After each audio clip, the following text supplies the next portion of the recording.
मिनश्शैतानिर्रजीम बिस्मिल्लाहिर्रहमानिर्रहीम। दोस्तों, इस के वीडियो में मैं बात करूंगा रियासत पाकिस्तान वर्सेस ज़हीर अहमद केस की। और हम जैसा कि हम जानते हैं कि इस केस में बहुत सारी डेवलपमेंट होती रही हैं और अदालत से बहुत सारी बातें सामने आती रही हैं। अदालत से रिपोर्टिंग करना जो है ना, वो एक यकीनन बहुत मुश्किल काम है, लेकिन हकाइक पर मबनी रिपोर्टिंग करना यकीनन एक उससे भी ज्यादा मुश्किल है कि जो अदालत में बातें हुई उसको मनवान पेश करना यकीनन एक बहुत मुश्किल काम है, बहुत कठिन काम है, बहुत जिम्मेदारी वाला काम है।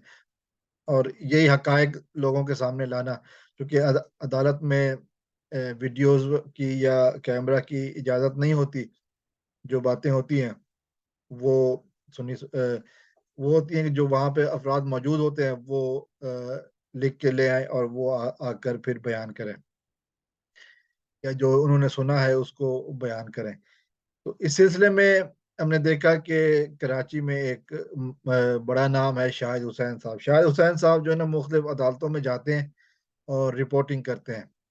और ये उनका खासा है कि वो जब भी बोलते हैं वही बात बोलते हैं कि जो बाद में दूसरे जराए भी तस्दीक करते हैं। यानी कि उनकी रिपोर्टिंग जो है ना, वो सच पर मबनी होती है और काबिल एतमाद होती है।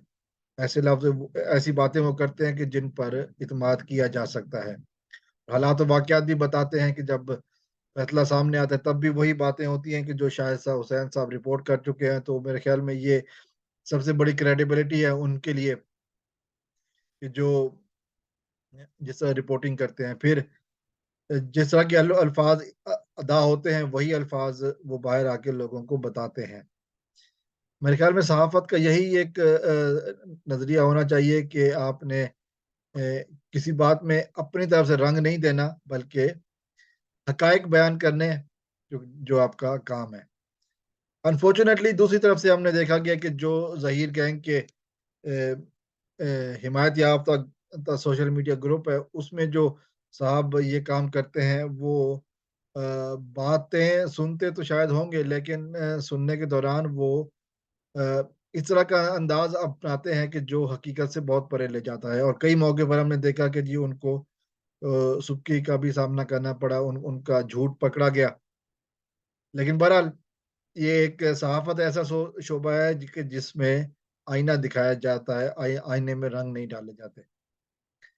शाहिद हुसैन साहब जब इस मुगविया बच्ची के हवाले से रिपोर्टिंग करते रहे तो कोर्ट से उन्होंने हर वो बात बताई जो कि अदालत में होती रही, और मनवान आके लोगों को एज इट इज आके बताते रहे। शाहिद हुसैन साहब के बारे में जब पहला पहला जब बच्ची ने वहां से अदालत में ये कहा कि जी मुझे अपने वालिदैन के साथ जाना है, उसके बाद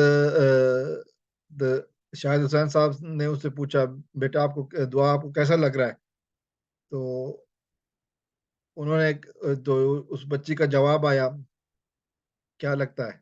मतलब वो बताना चाह रही हैं कि जी वो इस वक्त अपने वालिद के साथ हैं, और वो ये यही दिखाना चाह रही थी कि वो वालिद के साथ है, और क्या लगता है, किसी अगवा कुनंदा के साथ नहीं है।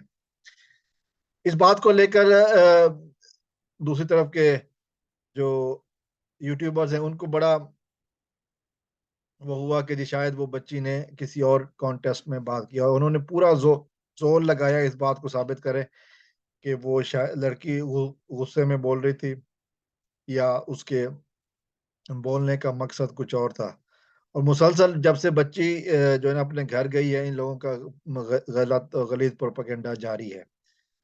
फिर हमने ये भी देखा कि शाहिद हुसैन साहब ने एक दफ़ा एक और व्लॉग बनाया, और उसमें जो उन्होंने बात की उसको लेकर बहुत ज़्यादा जो है ना वो इसको उछाला गया।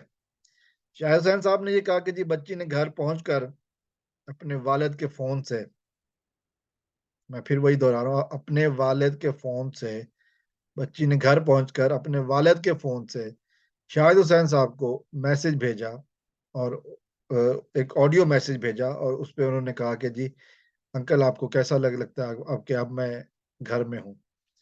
और ये बात उन्होंने कही, लेकिन उसके साथ चूंकि शाहिद हुसैन साहब के बारे में मैंने कहा कि वो कोर्ट से रिपोर्टिंग करते हैं, तो कोर्ट से एक ऑर्डर है کہ بچی کی کوئی بھی تصویر یا ویڈیو ریکارڈنگ جو ہے نا وہ پبلک نہ کی جائے۔ انہوں نے کہا کہ جی اس بات کو مد نظر رکھتے ہوئے میں پبلک نہیں کر رہا ہوں، اس کو میں ویڈیو میں شامل نہیں کر رہا ہوں، لیکن جس کسی کو تصدیق کرنی ہے وہ میرے پاس آ جائے، میں اس کو سنوا دوں گا۔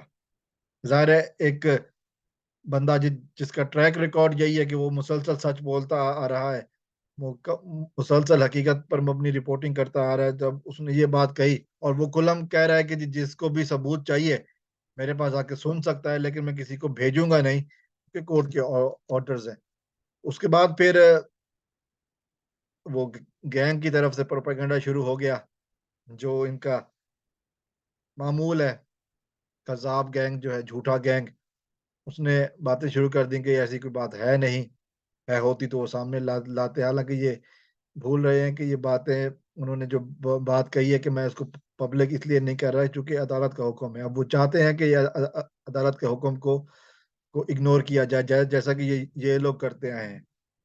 لیکن شاہد حسین صاحب سوشل میڈیا کے سٹار نہیں ہیں، وہ ریئل لائف کے سٹار ہیں۔ وہ کورٹ عدالتوں میں جاتے ہیں اور اپنا قانون کی باریکیوں کو اگرچہ وہ وکیل کی طرح تو نہیں سمجھتے ہیں، لیکن ایک رپورٹر کی حیثیت سے وہ زبردست جانتے ہیں۔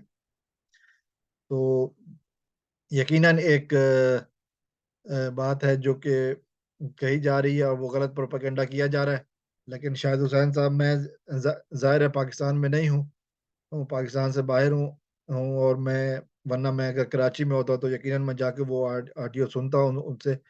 تو پھر وہ میں نے جیسے پہلے کہا کہ جو ان کی کریڈیبلٹی ہے، ان کی ایک بات ہے کہ جس پر اعتماد کیا جا سکتا ہے۔ لیکن اگر کوئی مجھے یہ آگے کہے کہ جی زنیرہ ماہم نے یا اے ڈی ملک نے یا بلال احمد نے یا علی جعفری نے کوئی ایسی بات کی ہے، یقین کریں وہ دودھ کے دھلے بھی ہوں تو ان کی بات پہ یقین نہیں کیا جا سکتا۔ اس کی وجہ یہی ہے کہ وہ اتنا زیادہ جھوٹ بولتے ہیں، ان کی اتنی زیادہ جھوٹ اور ان کی اتنی زیادہ مکر و فریبی سامنے آ چکی ہے کہ اب ان کا سچ بھی جو ہے نا وہ جھوٹ ہی لگے گا۔ تو یہ اس ویڈیو میں کہنا چاہ رہا تھا کہ جو شاہد حسین صاحب کے بارے میں جو انہوں نے ڈس انفارمیشن پھیلانے کی کوشش کی ہے وہ یقیناً غلط ہے، اور شاہد حسین صاحب سچ بولنے والے ہیں، سچ کی باتیں کرنے والے ہیں اور سچ پھیلانے والے ہیں، اور یقیناً ان کی بات صحیح ہے۔ وہ جب انہوں نے کہا کہ جب وقت آئے گا، عدالت کا حکم آئے گا تو وہ اس کو سنوا بھی دیں گے، لیکن فی الحال انہوں نے اس چیز کو روکا ہوا ہے چونکہ عدالت کا حکم ہے، قانون کا حکم ہے، قانون کی پاسداری کرنی چاہیے۔ السلام علیکم ورحمۃ اللہ۔